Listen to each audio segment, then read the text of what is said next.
সীমান্ত টিভি 24 এর পক্ষ থেকে আপনার নিকট থেকে জানতে চাচ্ছি যে আসলে যে আপনার বিষয়টা এটা কি নিয়ে আপনার এই বিষয়টা ঘটেছে। কি নিয়ে? এটা শুধু একটা কমেন্টকে কেন্দ্র করে আজকের এই নির্মমভাবে আমার উপর অত্যাচার করেছে এবং এটাকে মেরেছে মাথায় আঘাত করে যেন আমি মারা যাই। এই শামীম আমি আগে বলেছি এবং মঈন খান এরা তো আছে এবং এদেরকে সহযোগিতা করেছে, এদেরকে আরও মজবুত করেছে আরও দুইজন লোক, এরা রশিদ এবং শাহ আলম। এই দুইজন লোক এদেরকে আরও গোপনে গিয়ে সহযোগিতা করেন আর মজবুতি আমার উপর যেন আমি একদম মেরে ফেলে, আমি যেন এখান থেকে উৎখাত হয়ে যাই এই পরিকল্পনা করি আর আজ কাজটা করছে। আলাইকুম রহমতুল্লাহি ওয়া বারাকাতুহু। আমি মোহাম্মদ মৌলানা মুশাহিদুল ইসলাম, আপাতত ননিজামে মধ্যপাড়া উত্তরাংশ ননিজামে মসজিদ।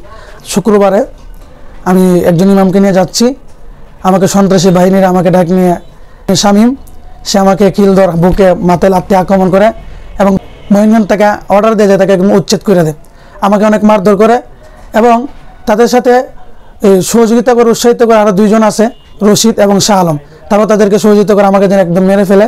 আমি জাতীয় ইমাম সানা সাহাবা পরিষদের কাছে আমি আবদার জানাচ্ছি তারা যেন এটার সুষ্ঠু তদন্ত বিচার করে এবং সকল দেশবাসী এবং তৌহিদি জনতার কাছে আমার আবদার আমার মতো যেন ইমামরা লাঞ্ছিত অপদস্থ না হয় নিরীহভাবে এবং এটার কঠিন বিচার চাই এবং আমার জনসাধারণের কাছে এই বিচার রাখলাম তারা যেন এটা সুষ্ঠু বিচার করে এবং কঠিন হুঁশিয়ারি করে এত সঠিক ব্যবস্থাপনা নেই।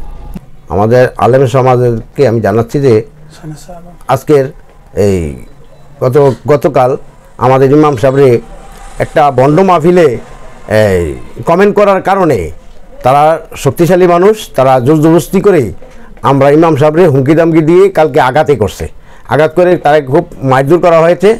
এই মারধরের দেশে আলেম সমাজের কাছে আমি বিচার চাই, এটার যাতে উপযুক্ত বিচার হয় এবং তাদেরকে যাতে আইনের আওতায় আনা হয়।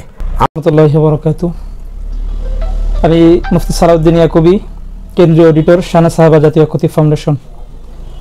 আমরা ইতিমধ্যে একটি রিপোর্ট পেয়েছি যে ব্রাহ্মণবাড়িয়া জেলার কসবা উপজেলাধীন কুল্লাপাথর গ্রামের উত্তর নুরানিয়া জামে মসজিদের সম্মানিত খতিব মাওলানা মুশাহিদুল ইসলাম, ওনাকে গতকালকে ছোট্ট একটা ফেসবুকের কমেন্টসকে কেন্দ্র করে আনুমানিক সকাল 10টার দিকে একদল সন্ত্রাসী এই ফেসিবাদের দূষর, আমরা যতটুকু রিপোর্টে আমরা পেয়েছি এই আওয়ামী যুবলীগের উনি ইউনিয়ন সেক্রেটারি ছিলেন মোহাম্মদ শামীম ও মোহাম্মদ মঈন খান, এই দুইজন মিলে ইমাম সাহেবকে ডেকে নিয়ে একদম রাস্তার মধ্যে ওনাকে এই একটা বাজারের মধ্যে সমস্ত মানুষের সামনে ওনার বুকের মধ্যে লাথি মারা হয়েছে, মাথার মধ্যে আঘাত করা হয়েছে, ওনাকে হত্যার চেষ্টা করা হয়েছে। এরকম একটা রিপোর্ট পাওয়ার পর আমরা সেটা তদন্ত করি, তদন্ত রিপোর্টে আমাদের এটাই আসে। নাম দিয়া ভণ্ড বেদাতিরা রাতের বেলা গান করছে, এটা ওনারা ফেসবুকে ছেড়েছেন এবং এখানে শত শত মানুষ কমেন্টস করছেন, বাজে কমেন্টস। ইমাম সাহেব শুধু বলছেন যে এটা তো আসলে মানে একটা ভণ্ডামি। যদি এটা হয়ে থাকে তাহলে আমি বলবো এটা মসজিদ কমিটিকে জানায় এটা সমাধান করতে পারতো, কিন্তু ওনারা এটা না করে ইমাম সাহেবকে তারা হত্যার চেষ্টা করেছে এবং ইমাম সাহেবের উপরে অতর্কিত হামলা করেছে।